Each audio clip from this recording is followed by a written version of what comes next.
I would say the American League for me. Yeah. I still think it's a great development league if you're going to be part of our NHL team, it's a great development league to be there.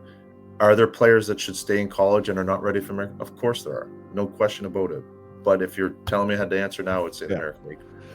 That was 1,000 NHL gamer Glen Murray, who is also the Director of Player Development and Player Personnel for the Los Angeles Kings. And you are listening to the Up My Hockey podcast with Jason Podolin. Just watch me now.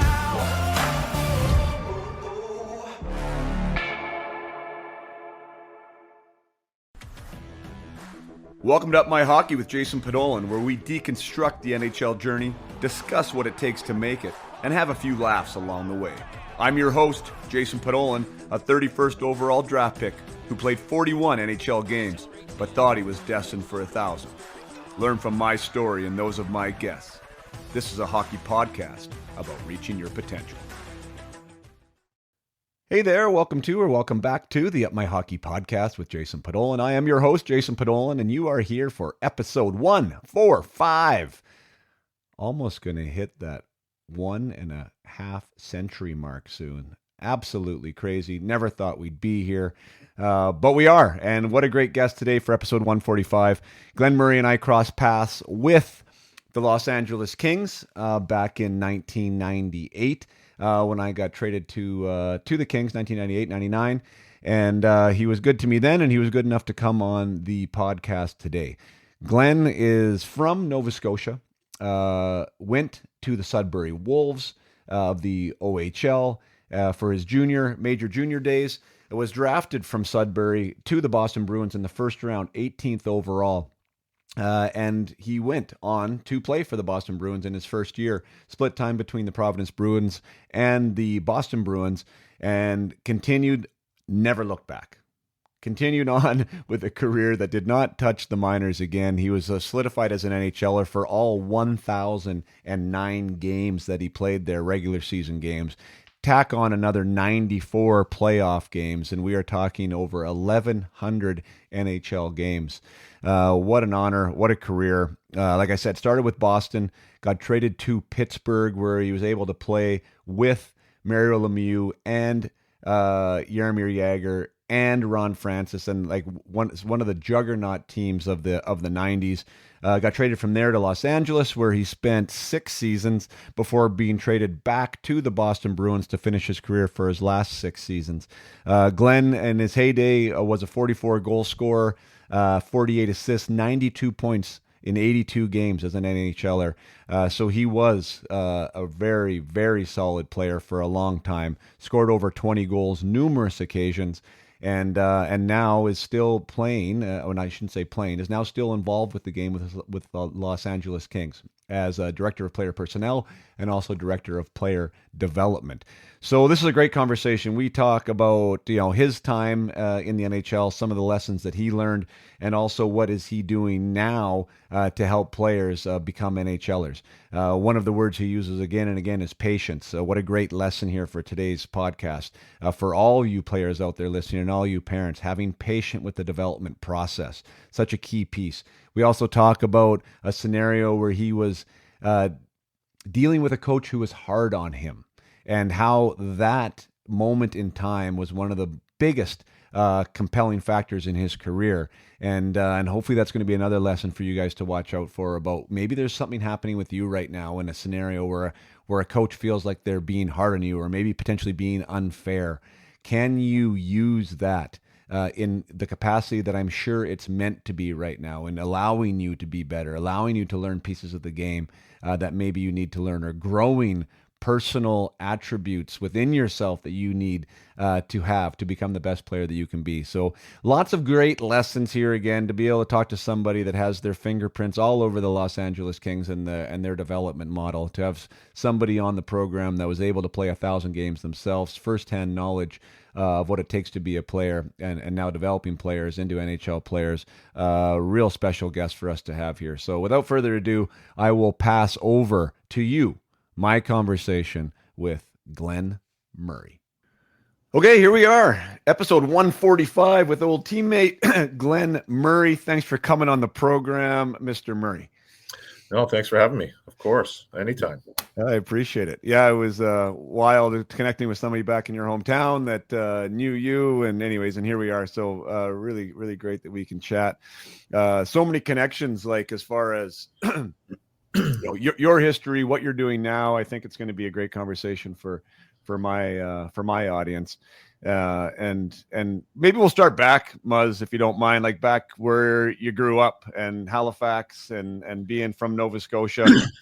Was there many guys coming out of Nova Scotia and the Maritimes at that time to be NHLers?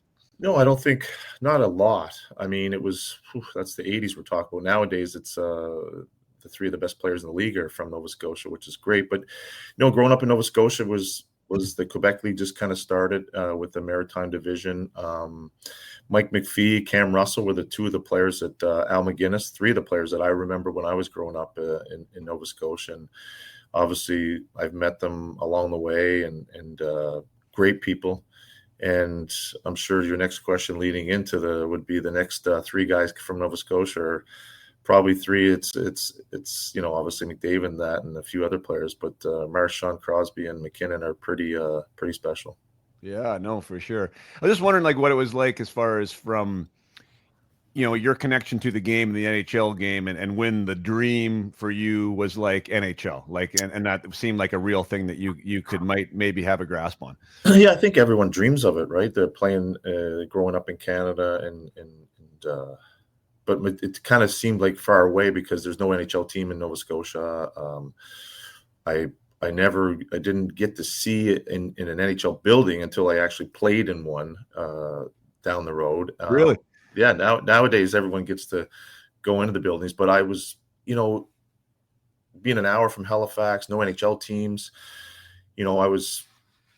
That's not what we did. It's just, you never saw it. You never went to NHL cities, and my family, we didn't travel a lot, right? So, my first game was when I went into it, when I played in a building. So that was a little different nowadays because kids are, they always remember their first game if they play in the NHL, they always remember their first game when their parents used to take them to games. But the dream was always there, and probably didn't really kind of like, oh, maybe I could do this until I get drafted by the Sudbury Wolves. And the OHL was different than back in the 80s when, I literally got a piece of paper in the mail and I had to check off which league that we wanted to go to in the Maritimes because there was no teams in the Quebec League. So, I picked the OHL and get drafted by Sudbury. And then probably my second year, maybe, it kind of said, well, maybe I can do this and I'm kind of, getting better, improving. But it was around that time. And then I was like, you just kind of, everyone works hard. You just had to kind of push yourself. And luckily I was in the right places. Where did you go? Where did you go in the OHL draft? I went third round. I can't remember the number anymore, but I went the third round in Sudbury, played there for 3 years. Yeah. And that's it was a little culture shock. It was, I think up north, I thought it was on the somewhere that I never seen before. I was, because it was snowing there in October, and it was like we got a big snowstorm. I'll never forget it. 15, 16 years old, moving away from home, and geez, there was a snow falling before Halloween. So, but I was lucky. I loved it there. I still go visit there. I still keep in touch with my billet family. Yeah, that's a really impactful time. I mean, anyone that comes on that does leave home to play junior at 16, right? Do you have kids now? Yeah, I do have 3 kids. Yeah. So it's a way different perspective. I don't know how it is for you, but I remember leaving at 15 even, and not thinking really anything of it, to be honest. Like I was pumped to go and had a blast doing it. But now through the eyes of a father and seeing, my oldest is 15, got drafted by the Blazers, and just thinking that potentially next year he could be out of the house. It's a very different perspective. Oh my goodness, very different. I think, and back then it was like it was just that's what we did. That's what you did, I guess. And my parents were like, obviously they didn't live in an OHL. It was far away, 25-hour drive or something like that to Sudbury, or even more. Yeah. And they came once a year. That was it. Yeah, wow. So you were on your own, spreading your wings. No FaceTime back then. You're not taking a look at them all the time. So yeah, we were, a little more independent, I think. well, forced into it, really, whether you were or not. You kind of had to be. When I looked at your birthday, this has been something that's just in my ecosystem that I've been looking at, being a November birthday. Been looking at the WHL drafts and even the NHL draft. I know it switches for the NHL draft if you're a late birthday, that you actually get an extra year of eligibility. How did that, if you look back on yourself in the youth realm, were you an early grower? Like, were you ever fighting the uphill battle because of the late birthday? I honestly, and it's funny, as someone asked me that last year or something. I have no idea. I mean, I didn't even think about it really. I was, when are you born? November. And no, because it was just so different then. And nowadays, it's like you mentioned, it's like, well, when was your kid born? Oh, your late birthday. But when I was growing up, I would think I was a late bloomer. I think, getting drafted and then going to the OHL and kind of trying to adjust to moving away from home. And, it was a really good league and stuff like that. But I don't even remember, like, it took me a year and a half to kind of, like, probably halfway through my second year in the OHL to kind of say, okay, I can handle this and I can do this and I can keep up. But yeah, I would say it was a late bloomer for sure. Yeah. So were you, because you're 6'2", and big guy, 6'2", 220. I'm not big anymore. It's like everyone's 6'5", 6'6". I think I'm shrinking, actually. I think I have shrunk. So fair enough. But like, I remember, okay, so I'm a February birthday, and I remember that I definitely had an advantage from a physical standpoint as a young guy, right? I did grow, and I grew relatively early, so I was bigger than everybody, naturally just stronger than everybody, so then it makes the game a little bit easier at that youth level. Like, do you remember being bigger? Like, were you bigger even though you were late birthday? I was taller. I was tall, but I was really, like, geez, I bet you I was drafted to OHL, I think 160, 166. I was probably like 6'1", then maybe 6 feet, like one. Yeah. I did take a growth spurt, I guess, a late growth spurt in while I was in junior, and then finally put on some weight, like put on, you see kids all the time. They can carry 20 pounds, and I could carry it easily because I was taller. Yeah. And I never worked out before my first year of junior. I didn't even know what really kind of working out was. And then until I started doing that stuff consistently, nowadays it feels like these kids are working out at 12, 13 years old, and they have personal trainers, and we don't even have to get into that. But I know, it's crazy.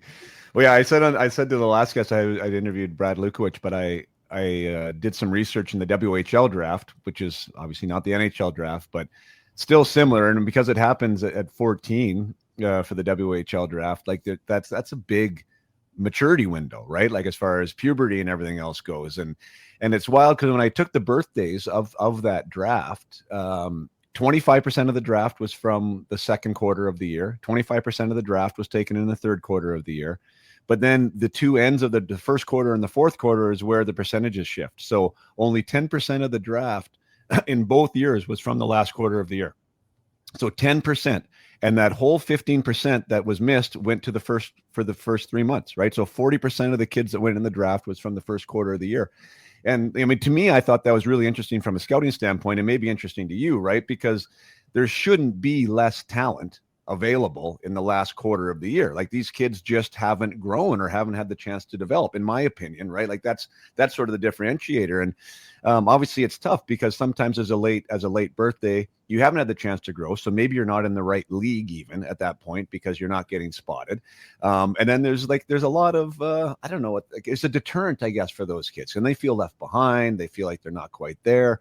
I guess my message is just like, this is a real thing, right? Especially in hockey, where it's a big physical sport, and everyone grows at a different rate. So my goodness, if they can just hang on there and get to that NHL spot, it actually, for the first time in their lives, it becomes an advantage. Now you become the oldest one in the draft and not the youngest one.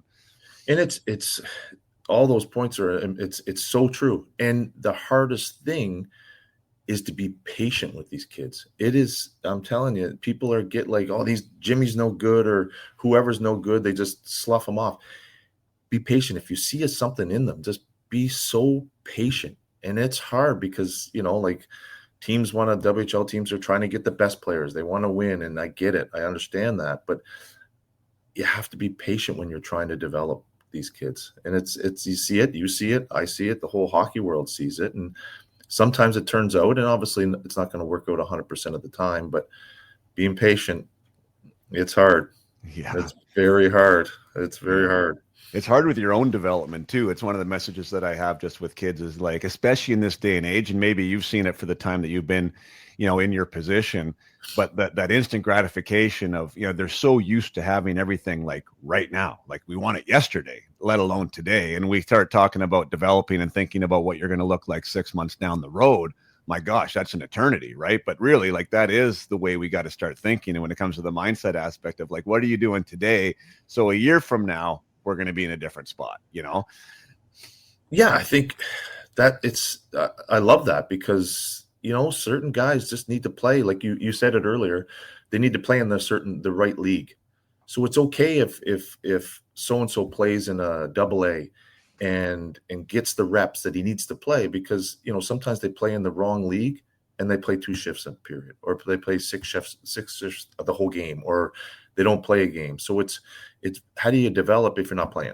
And I understand that the developing is, practicing and getting reps and touching the puck, but you also need to play the game to develop. And sometimes it's hard because the parents are in such a rush, and I don't want to say parents, but sometimes kids are in such a rush that they just give them time, and it'll, I go back to patience all the time, but it's in what you said earlier is gratifying. Like when we have a player here that we drafted and, it's taken a few years and he maybe had an injury or something. And then when he finally plays in the NHL, we don't go out and kind of like talk to them after. We do talk to them, but they come to you.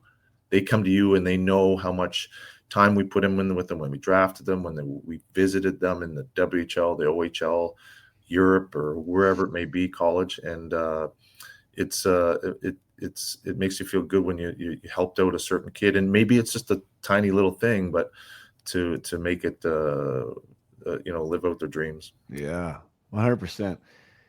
Shifting gear. I mean, I wanted to get into the player development stuff, but I think since we're on this topic, I think it's an interesting question because it's something that I know that I've seen, or at least I think I've seen it play out from an organizational level. But that idea that you said, especially with the high picks, where I think organizations would like them to be in the NHL, for obvious reasons, because they're a high pick, but then sometimes they aren't quite ready, and so then they're not maybe getting the reps that they need. And then it's like, where is their assignment on that team? So there's like that juggle, right? Like, should they be somewhere else getting the reps? Should they be up in the big club and kind of sowing their oats there? And it seems like, like the top guys sort of get that route. They're put in the NHL. We're seeing it with Tchaikovsky and maybe even a little bit with Byfield, right? Like sowing his oats a little bit now coming into the player. Whereas some other guys, maybe if it's a second rounder, like it's just recognized we're going to do this in the AHL. That's where this is going to happen. So I think there's such an interesting dynamic when it comes to those, like what those internal discussions must be like, right? Like what is the best for this guy? And like you said earlier, every kid is different. There's no question about it. Yes, you're going to have players that dive right into the NHL and they can figure it out. It takes them a few months and they no problem. But how many of those guys? There's not many. And it's really as a group, we kind of discuss it. And, Byfield's a great example, during COVID. So all those COVID years, and he went to the minors and played. And he doesn't know it yet. Maybe he does now, but it helped him tremendously. It helped him a lot. And playing those certain amount of games, I don't know the exact number that he played in the minors. And now he's kind of like last year, he's kind of taken off and kind of he's becoming a better player. Yeah, he's having a little bit of a rough start this year, but that's okay. That's how it works. But those days and reps in the minors gave him a little confidence and gave him a little bit of okay, this is the pro game, and it's in the American League is hard. And then for those guys, and then like you said, the second round, it seems like we're second, third, fourth, whatever round it is after the first rounders. Why do we become so much more patient with those players? And I get it, because like you said, the first rounders, we need them in our lineup. We need a young player in our team. We need him to contribute. So there's all kinds of different scenarios that each player is talked about, and it's talked about at length. I mean, hours and days and all this stuff, but we try to make the right decision for each player, and sometimes it doesn't work out. Yeah. Yeah, I mean, it's never always going to work out. I just find I find it fascinating within organizations too, like the different approaches. And then you have the lens of yourself, at least for me too, right? Like how that was handled in certain places, what you were expected to do in the AHL to earn the promotion, and then what you were expected to potentially do in the NHL when you were there to earn the ability to stay there.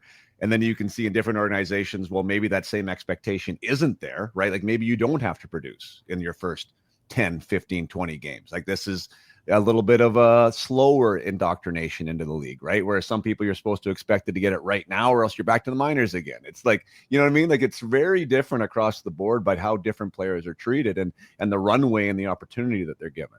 Oh, no question. And I think a lot of has to do with players understanding. So when they turn pro and they're coming to our team, and it doesn't take long for them to understand, oh, this is actually really hard. This is like, these guys are good. Well, yeah, this is the NHL, best league in the world. And I can't make that lineup. And they're like, oh, American League, I go to the American League. The American League is very good and it's hard. And it's obviously different. And it's a little bit more kind of like, I don't want to say disorganized, but sometimes, it's players trying to develop into the NHL players. And it's a hard league. And it's a hard league, and there's veteran guys on each team that are not going to give you their job because it's their livelihood. They've been playing for 8, 10, 12, 15 years, and they're still trying to live out their dream to play in the NHL. Yes, they've had a little taste. And when you're 19, 20, 21, however old that you come and turn pro, it's hard. You're living on your own. You're paying your own bills. It's all kinds of different things that happen, and these players and their agents, obviously, we try to help them with it and understand it. But it's hard. Yeah, it's really hard. Really hard. I think that is the biggest thing. One of the things I do now. I mean, you're in player development, so you're working with junior guys too. But like talking with that junior level, is that you don't know what you don't know, right? Like first of all, and so just trying to fill them in on the idea of what it is to be a pro, because they're like you said, everyone's a hard worker now, right? Everyone is doing the things, but until you've seen the standard and until you've seen the game, it's really hard to understand what is expected. And the AHL is kind of looked down upon by a lot of these guys, and it's like you're going to be doing very well if you can play there, one, and two, if you can produce there, like good on you, because it's not an easy league to do that in. And then there's obviously the next step to the NHL. So, maybe back to you. Like I love the fact that you were in the AHL. I mean, some guys that went and played 1,000 games like yourself, like amazing career, never had that taste of that and never had that experience of what that was looking like. What was that like? I mean, you produced right off the bat 30 goals in 48 games as a young man is a hell of a start to your pro career. What is your first memory, or how do you recall that adjustment of stepping out of junior and going into the NHL? The AHL with Providence. Yeah, I think the first thing I remember is getting called up at the end of my junior season. I think it was the strike 92, and I came up to play like 4 or 5 games in the NHL after junior. And had so 3 I think goals, that really, by the way, everybody listening, 3 goals in 5 games. That must have been. I think that helped a lot. Like that helped me a lot. And then coming back, I think it helped 2 ways. 2 ways it kind of, I thought I could make it the next year. So coming in, I thought I maybe had a spot, but it's the Boston Bruins, and they're going to make sure their team is good. So I came back and then kind of made the team, but didn't make the team, went to the minors, and I was kind of back and forth that whole year because I don't know how many games I played that year, but it was going back and forth the Mass Pike down to Providence because it's only about an hour away. Yeah. But at the time, obviously, I didn't think it was helping me. But now that you look back and you kind of like, even during my career, I 100% it helped me to be able to play 1,000 games, and no question about it. And it's different now. A lot of players, there are players that play in the American League and play 1,000 games. I don't think there are very many of them, but it just helped me understand like this. It's every day. You're a pro player, you're an NHL player or American League player, pro hockey player. You need to take it's a job, but you're living out your dreams. But every day you got to come to work. And like you said earlier, everyone works hard, but you got to be dedicated to off ice, on ice, making sure you get your rest, eating proper. All these things come into what you have to be doing to be able to be successful. Yeah. And the stark difference between the AHL and the NHL, I think, is an awesome place to start from, just from a human standpoint. And I think just from a humble standpoint and a gratitude standpoint, when we look at it from a mindset perspective, because you go from ordering pizza on the bus in the AHL, and probably not anymore, but I mean, back when we were in the AHL, that's what it was like, to the NHL. And it's a stark reality change. And so just with a phone call, you're experiencing these two different lifestyles, right? And they're both hard. They're both pros. And it's that fine line of, hey, how can I become an NHL player? And I think that you having that experience must have valued your time in the NHL probably from that day forward, even that much more. Oh, 1,000%. Even back then in the early 90s, it was still, like you said, pizza on the bus or maybe a sub, and going to the NHL where you get a huge buffet and you get everything. And I try to, sometimes what we try to instill here, and people would probably say it like, you get a talented player that's in the American League and that you kind of see them kind of not working hard. So we always try to say to them, listen, once you get that little taste, don't let that taste go away, because you either want to make 80,000 in the American League, and the talent you have, you could make 8 million. So come to work every day, work hard, get a little taste. It's not like they practice forever or just, it's hard to instill that and show them that, listen, you have enough talent. We've seen that in where you played in junior or college.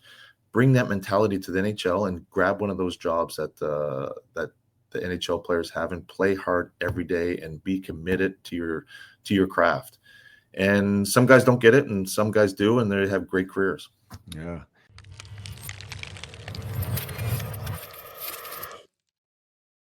Take a short break from the conversation with Glen Murray to say thank you to everyone who has responded to my call for ambassadors or affiliate coaches. Up My Hockey is growing. It has gotten to a spot where I can't serve anybody else, and I need people to help get the word out of mindset and how it helps performance to the hockey community at large. And that means people in geographic areas, various geographic areas, who are network connected, who are potentially working with athletes already and want to see their coaching grow, want to see the kids that they're working with have their opportunities grow, and potentially grow together with me and a growing brand. So Up My Hockey, as you know, if you've been here for any length of time at all, is a personal development mechanism for hockey players to use mindset to be the best players that they can be. Now, if that is something that you think sounds great and you are also passionate about, then perhaps you can be an ambassador or you could be an affiliate coach. It's a pretty simple process. You would email me. You recognize that, hey, this sounds like something I'm interested in. This sounds like something that excites me. Let's see what it's all about. We get on a call, and I let you know the steps of becoming an ambassador or an affiliate coach, and we go from there. So pretty simple process. All I want from you at this point is a passion to help and the knowledge that mindset does make a difference. If you can check both those boxes, you're off to the races. So yes, looking for Up My Hockey soldiers. Grateful to anyone who's reached out already. If this is something that you think might suit you, by all means, reach out to me on my website, upmyhockey.com, or jason@upmyhockey.com with a direct email, and I look forward to talking with you. Now let's get back to the conversation with Glen Murray.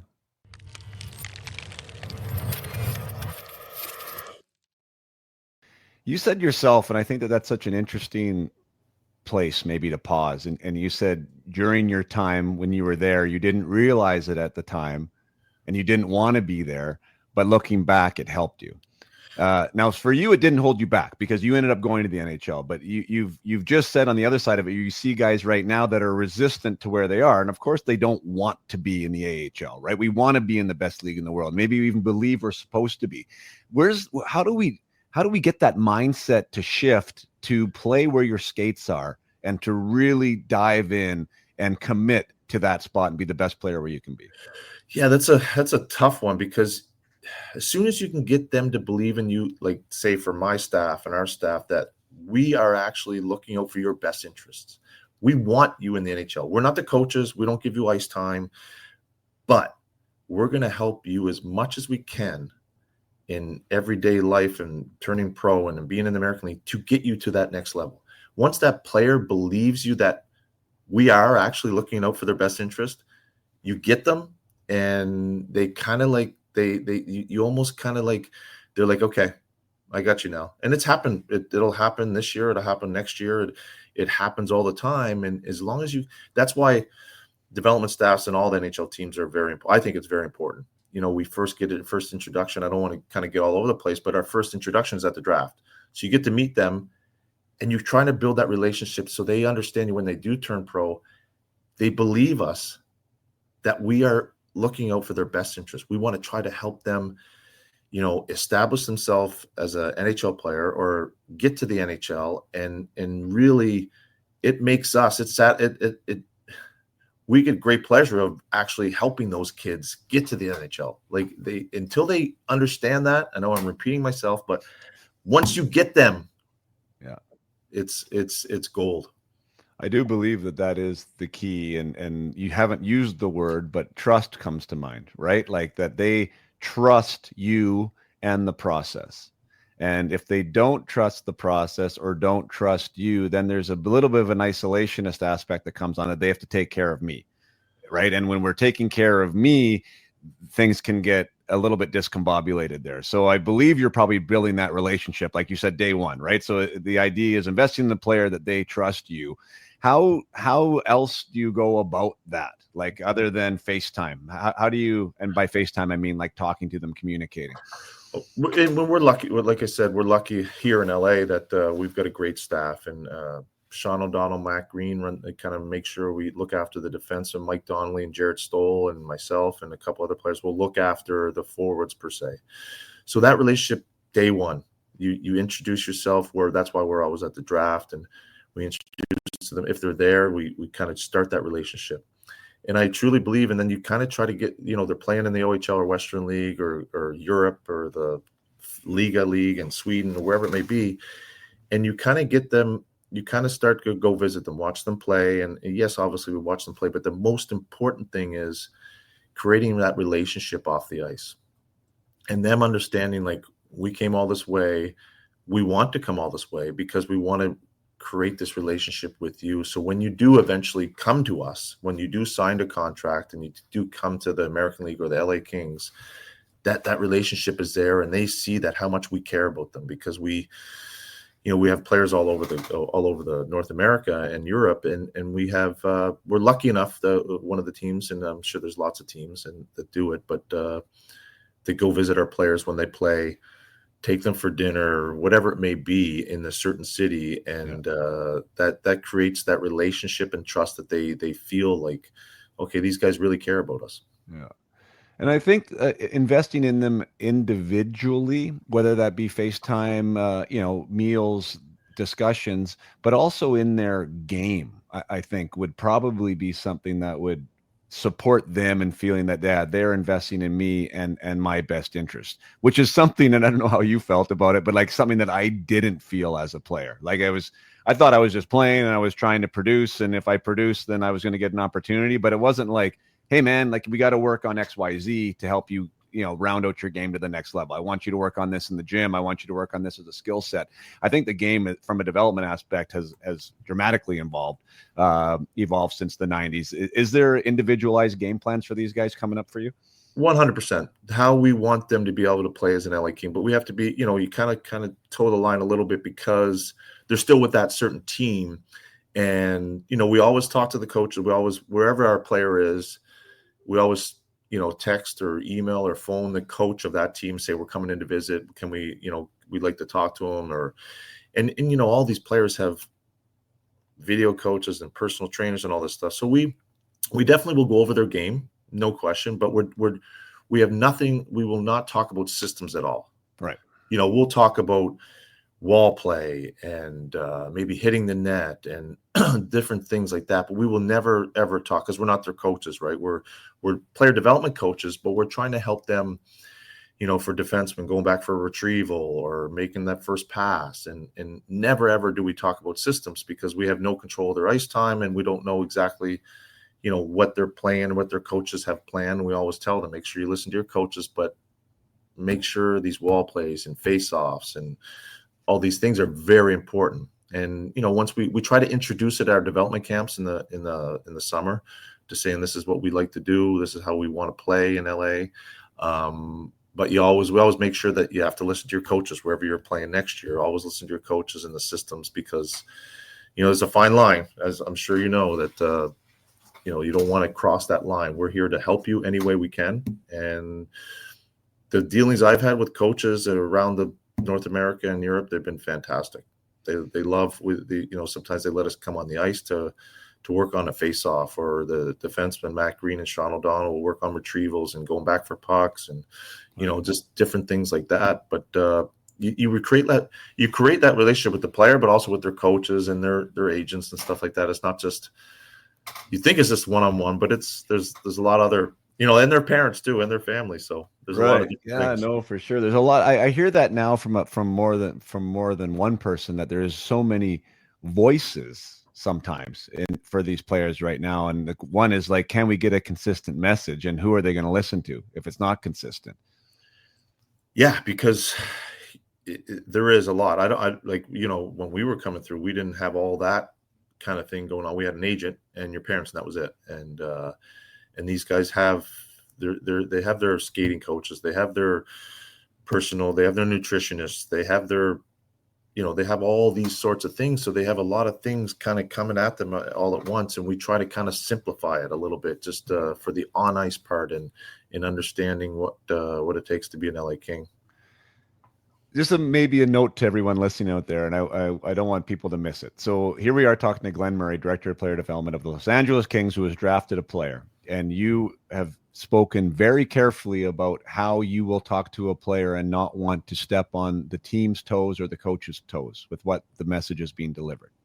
That is key for the player. And I'm going to put it in perspective, because the player, what I just said, you can't have two different messages. It makes it impossible for the player to please Glen Murray and also please his coach where his feet are the ground. And that's a team where he's trying to win. Now, as a parent, maybe you can expand on this, Glen, like telling your player, whether you're in Bantam or Pee Wee or wherever, something that is not what the coach is asking is the exact same scenario. So you have to be very careful when you're talking with your player about what it is you want them to do, because they want mom and dad to be happy, but they also want the coach to be happy. And if there's two different messages, the player loses every single time. So be very careful of your messaging. I don't know. Have you seen that maybe even at your level with an 18, 19-year-old where somebody's still involved that is maybe not giving the message that you want given? Oh, of course. Of course, that's the same. You think it would go away after Pee Wee, Bantam, or midget, but it's there, and right. It's a fine line too. You have to, it's the parent, and you kind of try to create that relationship with the parent, and to a certain extent. And you're right. When the parents are given one thing and the coach wants to do another thing, it's hard for that player to be successful in not a system. I don't want to say system, but on a team. On a team, when everyone's kind of doing what's best for the team. And then if you have a certain parent, and it happens, and it's, I think the part of it is the parents aren't educated on, maybe they've never been on a team or whatever, but you need everyone to kind of like play as a team for all the kids to be successful, to go on and move on to the next level. And it's hard. I get it. It's they pay a lot of money to play Pee Wee, Bantam, midget, and I understand that. It's hard because they want Jimmy to play like every second shift and every power play and every penalty kill. Well, the coach will decide on that, but Jimmy will decide for himself if he's playing in that team system, and right. That's where you'll be successful, because it's hard if you get to the next level, if you played or you're an individual player. Yes, there's superstars all around. There's certain guys, but if you're an individual player all growing up, it'll be tough to play in a team. Yeah, no, I agree.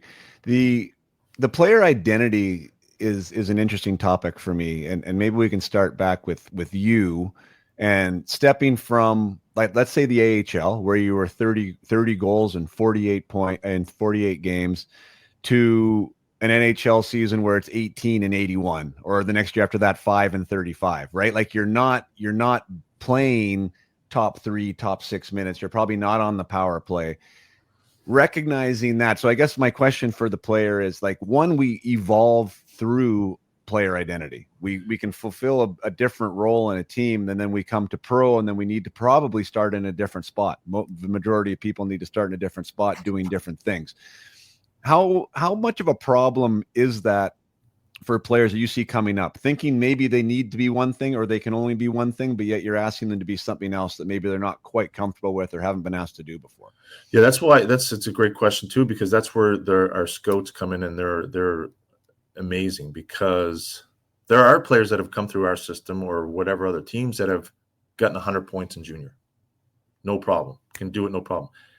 Then they turn pro and they go to the American League and they get 30 points or 25 points. And so our scouts really try to identify those players that, the best example I think I can give is, obviously everyone knows Patrice Bergeron. I was lucky enough to play with him in his first 2 years in the league, or 2 or 3 years in the league.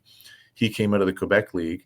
I don't know exactly. I think he was like an 80-point guy in the Quebec League. So you think that's good, but it's not, like all those best players would get like 100 points, 130 points, 140 points.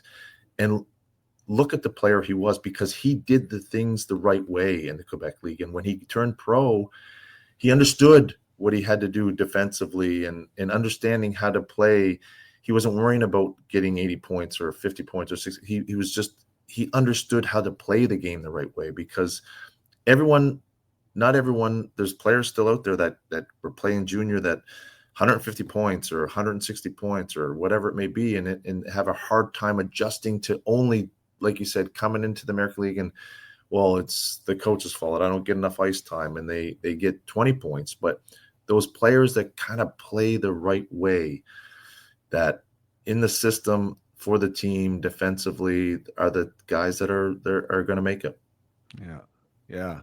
Being versatile enough to understand that there is value outside of the score sheet. I mean, not everyone wants to be on the score sheet. I know you did. I know I did. That was the way we identified a lot. But at that pro level, especially, and this is the thing that I'm trying to emphasize, is like when you're stepping into a new environment, right? When you're stepping into a higher league, a higher level, there's this many guys that can step in on that top 3 unit that are just kind of christened with the idea that you're going to be our guy.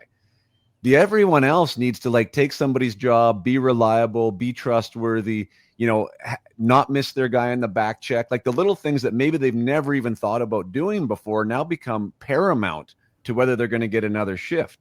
And finding the value of that early, like, and you using Patrice Bergeron is such a great example. Like not everyone is mature enough mentally to understand what they need to do physically on the ice. Yeah, like it's okay to be the best penalty killer in the league, to block a shot, to get the puck out when you're stuck in your own zone for a minute and a half, to be great on the wall. Like wingers, be the best wall player you can be.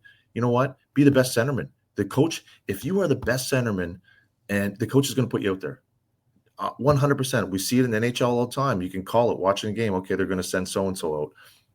You're going to get on the ice. So be elite at what, like, maybe you're not going to get the 25, 30 goals, because how many guys score that many in the NHL nowadays? There's a few 50-goal scorers, but not many.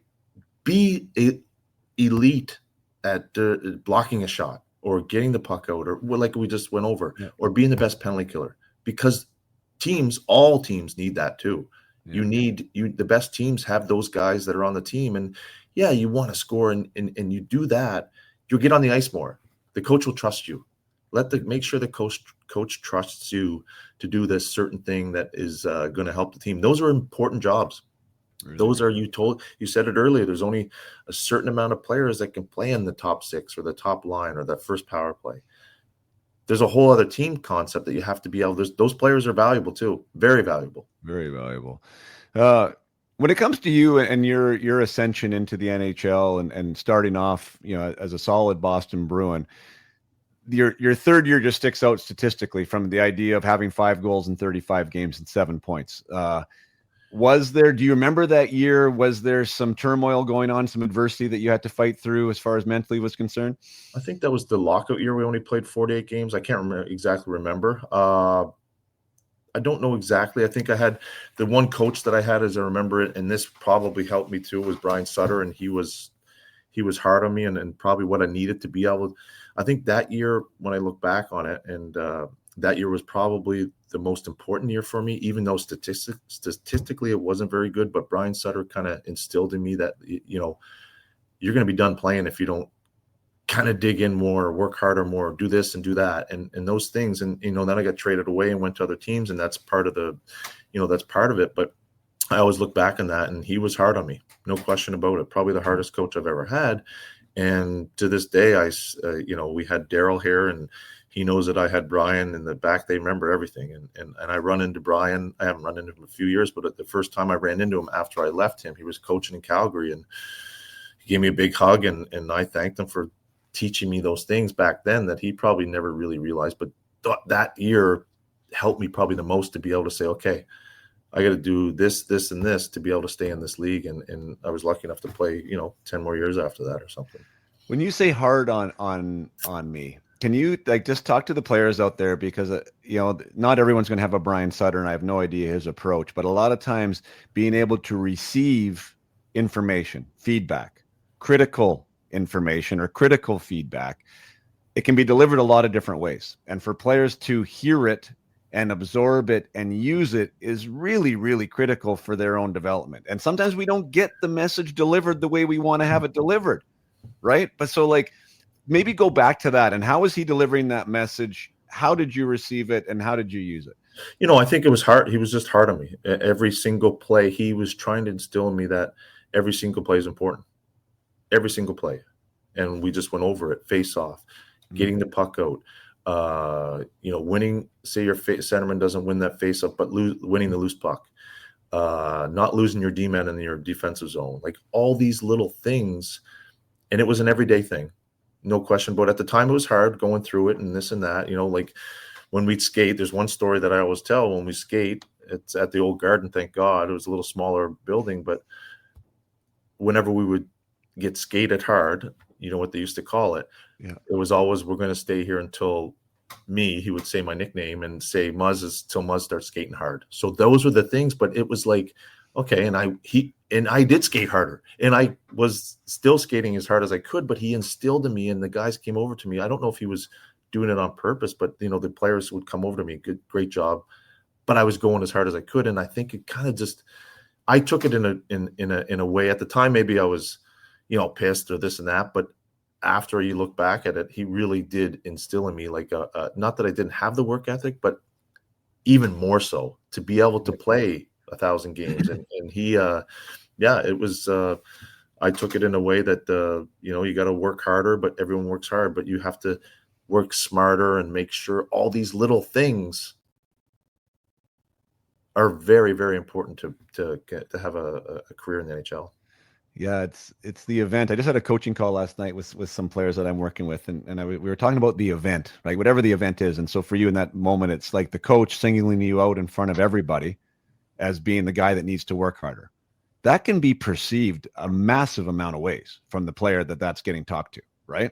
100%. And I was fortunate enough that I was brought up the right way, that I took it the right way and Right. made and said, you know, whatever. And I used that as motivation. And you know what? I'm using this. And now that I think back at it, maybe at the time, but I still used it to be able to play, you know, 1,000 games or continue my career.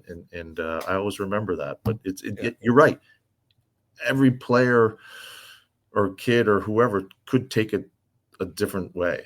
Yeah. And they do. And I think it's the story that we want to tell ourselves. So no, you didn't want to give Brian Sutter a hug after it and saying, hey, thanks for making me stronger. But you used it in a way that you use it as fire, you use it as fuel. Maybe it was even you versus him. I'll show you, like, however you used it to your advantage and not to become a victim.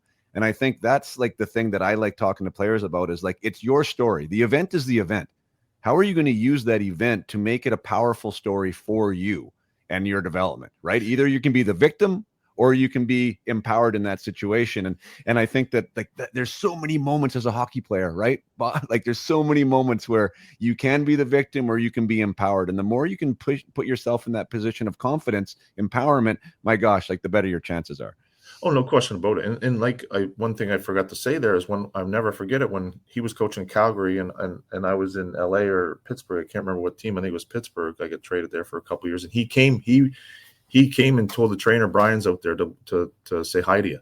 The coach Brian that I had. So it was like we had this kind of like weird relationship in a sense that he knew that he had pushed me and made helped me to keep playing in the league and to have a long career. That's awesome. One of the connections I didn't know that you had, just doing a little bit of research there when I was with the Kings, and Stumple was there and you were there, that you guys got drafted by Boston, like first round, second round, played together in Boston, ended up being in LA together. Kind of a weird connection that doesn't happen all the time in no sport. Like very rare. Like we played in that team in Providence that we had. Michael Connell was our coach, and he coach and GM in Providence, and we both played in the minors together. Right. And then we both came up together, and then we both got traded together to LA. So it was kind of like, yeah, it was a weird relationship, and weird. It doesn't happen very often, but we did have a close relationship, and he was a hell of a player too, and he played a long time, and he's a good man. Yeah, that's pretty wild. Essentially growing up together from two different areas of the world, and having those NHL careers, and you were line mates for a fair portion of it, were you not? Yeah, in Boston, we were at the beginning kind of like, yes, we were line mates here in LA a little bit, but we started in the minors in Providence together. So we kind of had that, bond down there. He knew where I was kind of going to go. We had that, playing together. So, yeah.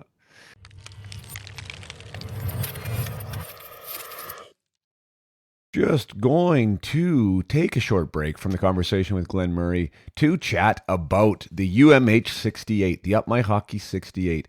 It is my showcase brand that I have started here in British Columbia for the minor, bantam, and major peewee age groups, which has been so exciting to see take off, and so exciting to see the smiles on the faces of the players and the parents who have been involved. And the idea of the brand is to bring hockey together for a weekend of education, development, and competition in a best-on-best style competition. So we search for the top 68 players in the age group. We send out invitations and invite them to come to the location of choice, and we have workshops. We have a player banquet. We have lots of hockey, full-length games with 2 ice cleans in between, or with 2 ice cleans during the game. We have NHL alumni coaches, people who are knowledgeable and experienced in the game that want to give back to the players. We have, like I said, workshops for parents and players.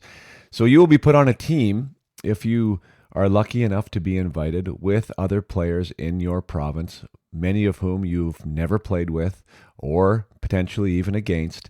And for 4 days, you will become fast friends, and you will be battling together, and you will be learning together, and you will be developing together. And that's one of the best things I believe hockey can provide, is the people that come along with it. And exposing younger players to environments like this, it really prepares them for what's to come.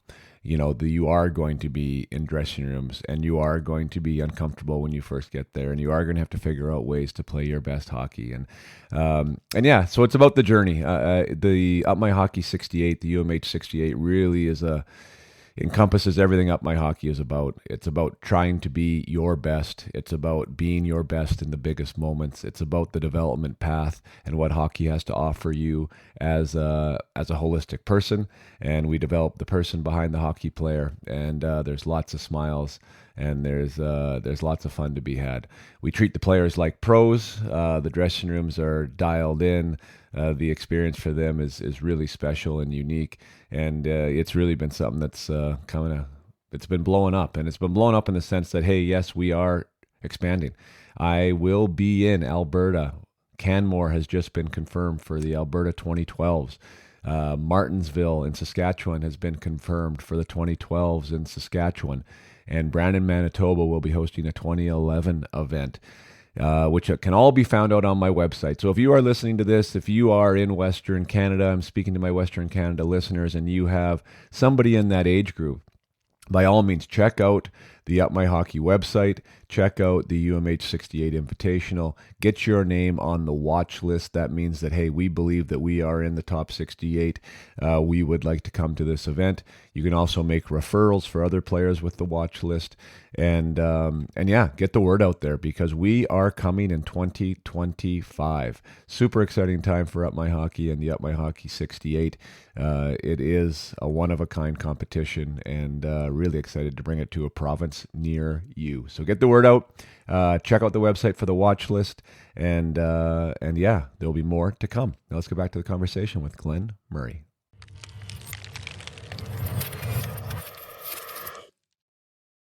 I would be an idiot if I didn't ask you about Pittsburgh, just because Mario Lemieux was always my guy, and you had a chance to play with him, and also Jaromir Jagr, and I've heard two different stories about those guys, like as far as Jagr's approach to the game and Mario's maybe more natural approach to the game, but maybe just give me a dichotomy or break those two down for me as far as the differences, not necessarily on the ice, but their approach to the game away from the rink.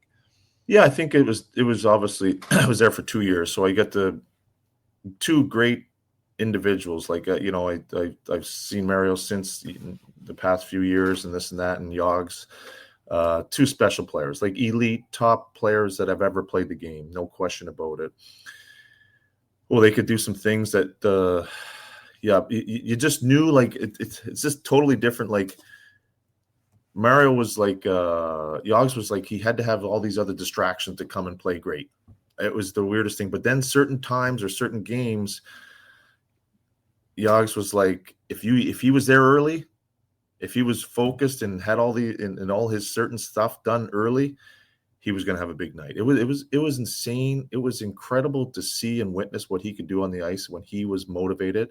And that one year that I was there, I forget, he had 140 points, or Mario had 100 and whatever amount of points, and they were probably when they were on their game, it would be tough. They're so big. Like, I mean, Mario was 6'5" or 6'6", and Yogs was 6'4" and 230 and can hold on to the puck back then, and it was something special to see how they.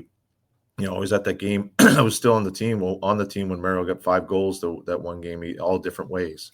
Shorthanded power play. There for that. Yeah. I was there for that one, and it was a hell of a team. The year that Florida beat us in 7, I think, and Colorado won the cup that year in 98. I think it was. I can't remember the year, but we had the team, but we had it happens. Ronnie Francis got hurt in that against Florida. We had an unbelievable team. Like, I mean, unbelievable team. We had a few injuries.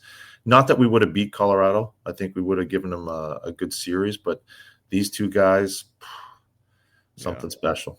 Something special.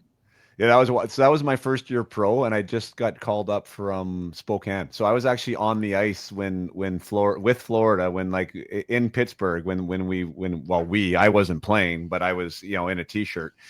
So I got to see that, right, like firsthand, and that was ridiculous just for me being such an I mean, Mario was my idol, and to be around it that close, and then to see what Beezer did that series and everything else was crazy. Like, he could do things that were like, for 6'5", 6'6", and what he didn't get, I don't think he got enough credit for. He got a lot of credit because he's one of the best players ever. Is he could skate. Yeah, he could skate when he could fly, and man, think about that now. Like, I mean, he was just incredible. Yeah. And as far as just, I got the points up now. So Mario had 161 that year. He scored 69 goals. Jagr had 62 goals and 149 points. So a 69 goal scorer and a 62 goal scorer on the same team. It was every night, and teams couldn't stop. They couldn't stop. And the power play was like, all the hockey world talks about power play nowadays. We should just call them up and say, what did you guys do? That's all you have to do. Like, I mean, it was amazing. It was amazing. But as far as, like, so I heard, I mean, everyone's heard the stories, or maybe not everybody, but I have, of, Jagr having his own key to the rink, and he would be skating, when the lights were off, and, doing all these crazy workouts, and Mario, whether it be injuries or whatever, sounded like he wasn't too involved in a weight room or, working on things away, that maybe he was one of those truly natural kind of prodigy types. which is different. I mean, and we can talk about talent versus effort and stuff, but were their approaches to their own personal game a little different? Yeah, well, what I saw in Pittsburgh when I was there for just 2 years, and Mario just had come back from an injury in that, but he was secretly did workouts. They quietly didn't want not to for everyone to see, and everyone, the stories are all true about Yogs. Like, he works on his game, he's at the rink all the time, and I think he got to do that more and more as he got older because he was he was he wanted to do that. He was always doing, like, maybe before warm up he would put like 5 plates on each side and do like squats, like, or leg press. It was like craziest things like you see. And some days game was at 7, he'd show up at like 5:45 and get on and score 3 that night. So there was all kinds of different scenarios, but they had a different approach. But I think Mario was just so talented, but he did what I saw. He did do his secret workouts. He was that he didn't with a lot of people not around, maybe before or whatever it was, but it was different. It was different back then for sure. Yeah, they 2 of the game's best. What an awesome opportunity to see that firsthand and to play with them. I'm sure it was a special time for you. Looking back in your own career, I mean, we crossed paths in LA, and there were some really good players on that team. Who are now still part of the organization. Probably the 2 biggest names in Robitaille and Blake, and in the positions that they have. But I want to fast forward a bit to your best statistical year, the 44 goals, the 92 points, over a point a game in Boston, playing with Joe Thornton. I think you were on his line for most of that season, correct? Yep. Yeah. For most of I know what you're going to ask. You like how well. I think you play with a player like that likes to pass the puck, and yes. So I played with him most of the time, and Mike Knuble, that was the other player. Right. Was that the biggest, so for your evolution? I mean, you're 10 years into the league. You mean, you definitely had strong seasons outside of that season, but hadn't touched 30 goals yet until you got back to Boston. That's a little bit of a long runway, right? To get to that spot. You were obviously getting better, I would assume, right, throughout your career. And then this kind of breakthrough happens. What was the culmination of all that, in your opinion? I just think it's just playing with a player. We had this connection, and not that I didn't have with other centermen, but there was this connection that he loved to pass the puck. I'd love to kind of find open spots, and him and I just had a connection with. And the perfect other part to the whole thing was Mike Knuble was incredible. He big body. We're all big guys. I think I was the smallest on the line, so I was 6'3", and because Knuble's like 6'4" and 230, and Joe's like 6'5" and 230, and I think I was like 6'3". Then I was 6'3", like 210 or something. So I was the smallest guy in that line. But I just think it was the connection that we had, and still, I was at Joe's thing last weekend or 2 weekends ago now, his jersey retirement in San Jose, and it was awesome. He is looking forward to seeing him go in the Hall of Fame. Hopefully, I think it's next year. And just a great human. We have a great relationship, and just a real good person. And I think we had typical similar personalities, and it transitioned to on the ice. And he was younger and I was a little older, but he, it was just one of those things. Right. That's awesome. Maybe you can speak to that, because I mean, I've never shook Joe's hand. I've never met him before, but from what I've heard of him, he is one of those guys that seems to make everybody better around him, and we can't really give that honor to everybody. Not everyone is like that. How can you speak to that? The idea of not only being a really good player, but having that extra element that you are an elite player, but by being elite, you are making others be their best as well, which I think is such an awesome compliment to be able to give somebody. 100%. If you ask anyone that played with Joe, this guy loved the game. He loved his teammates, the trainers, everyone, whatever team he was on, he was treated everyone the same, and if not even better than certain players. But he was a fantastic teammate. He is a fantastic teammate. You ask, all these players that went to his jersey retirement, there was like, geez, there's 30, 40 guys that showed up and that came to the ceremony. And he's just an unbelievable teammate, probably one of the best teammates that anyone could kind of play with, and personable, knew about your family, knew about your kids, knew about whoever it was, and everyone. It's right from the trainers to the stick guy to everyone. There wasn't a person that he left out ever. And it goes to show you what kind of person he is, and he's pretty special.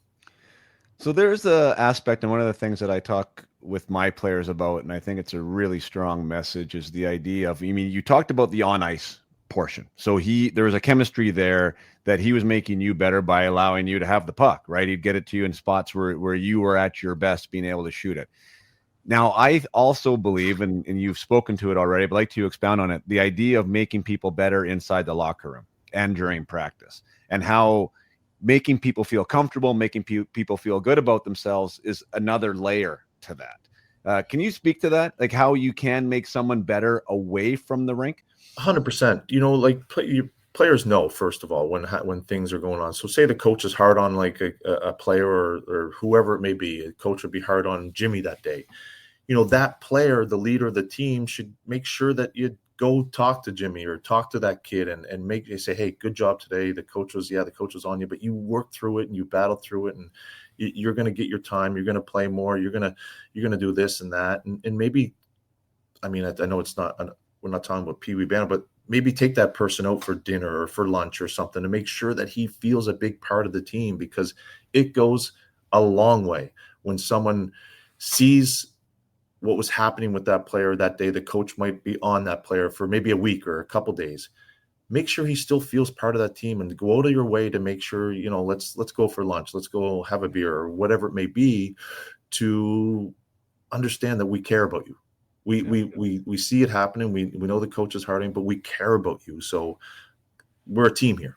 Make sure that kid or that player knows that he's still a big part of that team. I like that. Yeah, we care about you. And the way I break it down sometimes is that there's the hockey player and then there's the human. So if you take care of the human being behind the hockey player, usually the hockey player is going to be better. So if you feel cared for, if you feel valued, if you feel that someone gives a shit, the chances of you being able to bring your best on the ice, whether it be a practice or whatever minutes you bring to the game, are drastically increased, in my opinion. And that starts, I guess, that's an organizational kind of approach too. When it starts at the top, that you feel cared about all the way down, and then your leaders are the guys that are also taking care of these younger guys. It becomes a much more accessible place to be in, because we can all remember what it's like to walk into an NHL locker room as a 19 or 20-year-old, if you're lucky enough to do that. It's an uncomfortable place to be, or can be, right? Like you have veteran guys, you've seen them on your wall, you have hockey cards of them, like all this stuff going on. And if you don't feel a part of it, you're not going to be able to play your best. So I do think that's an interesting piece when it comes to culture, when some teams get it right. And the Bruins have been lauded for it forever, with the older guys taking care of the younger guys. It's when it comes to the LA Kings, and I apologize that I don't follow you guys that much, but how do you guys handle that? Like, is there an expectation on your veteran leaderships to do these types of things, or do you just hope that it happens? We're very lucky here. We have Anze Kopitar and Drew Doughty that have been here for a long time, and really, Rob, we don't really have to say much to them because they've been around so long. They see it, they feel it, they've been through everything, and they feel it, seal it. If they see something with what we just talked about, they will reel it in and bring in. And Kopi's, I mean, he's one of the best leaders in the game, and Drew's just really special with the players and making sure they feel comfortable and part of the team. And we're very lucky, very lucky. Right. Yeah, because that is where it starts, right? If the leaders have their own type of group, or if they have their own way of operating, and they aren't including everybody, like that's a tough place to be in. And I guess that's a tough place to change too. So I think that the leadership component is a very, very big piece of that developmental puzzle too, 1,000%. And these younger players, the Byfields and LaFerrières, and these guys and the Brant Clarks are watching this. They don't realize it yet, but when they finally do, whenever they decide to stop playing, Kopitar and Doughty, they've been instilled in this leadership and making sure these guys are part of the team, and they will hopefully name those players because they're young players, but they will take that over. Yeah. And that's what you want. And you look at Boston and Bergeron and Chara and Marchand, these guys they've been doing it for years. Yeah. You mentioned the name, and maybe we'll I think we should talk about him, Brant Clark. And I don't know how many people are watching the LA Kings all the time, but I think this player is like way off the radar for how special he is. Like, he looks really, really good to me. Yeah. Go ahead. No, sorry. He's he's so smart. It's amazing how smart he is, and he has a great teacher, and our coaches staff and our Matt Green and Sean O'Donnell have helped, behind the scenes. Whew, the sky's the limit for this guy. Yeah. Like at what point were you there when he got drafted originally? Yeah, it was COVID. We were doing a Zoom draft. It was a Zoom draft. Yeah, Oh, I remember. I'll okay. never forget it. And then he went to Barrie Colts and had an unbelievable year last year. And he's got elite hockey mind, and it's taken a little bit of adjustment. We're lucky enough. I don't want to get on a tangent, but he's playing with Joel Edmondson. We signed him this offseason, Yeah. and Joel Edmondson's been unbelievable for him. What a veteran! What an unbelievable veteran defenseman and guy that's been around, and awesome. Yeah. That's super important for sure for these younger guys and getting them in a comfortable spot that they feel taken care of on the ice too. And I mean, he was an 8th overall guy, so it's not like he wasn't expected. I mean, he was an elite talent.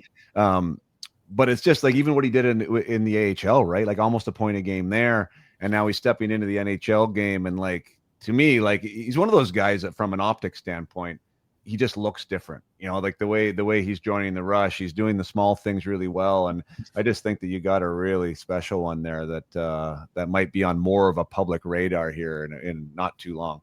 Yep, no, I agree with you. He spent that time, and that's what we talked about earlier in this call about the American League, and when he plays his 1,000th game or all these games that he's going to play in the NHL, he'll look back on that year that he spent an extra little time in the American League that helped him for sure. Not now, but eventually he will. Yeah. Is there anyone else you want to give a shout out to? Maybe more in the system? Anyone that that's making people smile in the LA Kings organization? No, I think just one. Or Liam Greentree has been with Windsor Spitfires. He's having a great year this year. Cohen Zemer and Prince George, he's having a great year this year, and all those guys are. But we're looking forward to getting some more. They're still earlier they're still playing junior, but we're looking forward to turning them into LA Kings eventually down the road here. That's awesome. Do you have any last thoughts? Maybe we'll just, it's something that shook the junior hockey world, and nobody really knows exactly how it's going to pan out as far as what it's going to do to the CHL, what it's going to do to the BC Junior League, what it's going to do to the NCAA. But this recent rule change that now allows CHL players to receive scholarships and go the NCAA route. Any projections of what you think this is going to mean for your players or for hockey players in general? I don't know really. I haven't got a grasp on it yet. I don't know exactly how it's. I hear all rumblings about players from junior already committing to go to play college next year and wherever it may be. I don't know how it's going to play out. I honestly don't know exactly. I'm hoping that they've looked it over and it's going to be good for the players and good for hockey. I don't know exactly yet. I'm not really sure. Maybe I'll ask this just a little different way. So if you had your choice, would you rather have a guy in your system, like in Ontario, being a 20-year-old there under your watch that signed a pro contract, or would you rather have him in the NCAA and maybe having a little bit longer pathway and is not necessarily under your control? Depends on the player, but if I had to give an answer right now, I would say, I would say the American League for me. Yeah. I still think it's a great development league if you're going to be part of our NHL team, it's a great development league to be there. Are there players that should stay in college and are not ready for America? Of course there are. No question about it. But if you're telling me I had to answer now, I would say the American League. Yeah, fair enough. And that's going to be the interesting one. And I haven't read between the lines on that, but like the way the contracts work, because obviously if you sign a guy that's committed to NCAA, that there's a longer time for them to be able to sign, and they can't actually have signed. So that's going to be I don't know how that's going to all throughout that window. But anyways, well, I asked you for an hour, and you were gracious enough to provide that, Glenn. So thanks so much for being here. Is there any last words for any parents or players out there that want to put on an NHL jersey one day? No, I just think kids nowadays, the parents and coaches, be patient. Be patient. It's hard. Certain players will take every player is different. Not every player is a McDavid or Crosby. Be patient. Yeah, I like that. Play the long game and enjoy what you're doing. It becomes a lot easier to be patient for everyone out there if you are enjoying where you're at. try and fall in love with where you're at and dominate where you're at. I mean, those are the two things for me. You know, if you're playing where your skates are, and if you're committed to that team and that environment and being the best player you can be there, and we're not worried about looking ahead 9 millions down the road, it usually your experience is better too as a player, which is like so important, because that passion, you can't replace passion with anything. So find a way to fall in love with where you're at, and then the game is going to take you wherever you need to go. So thank you very much, Mr. Murray, for being here. Congratulations on a fantastic career, and awesome to see you guys doing well there with LA and putting a really competitive team on the ice game after game. Thanks very much, Jason.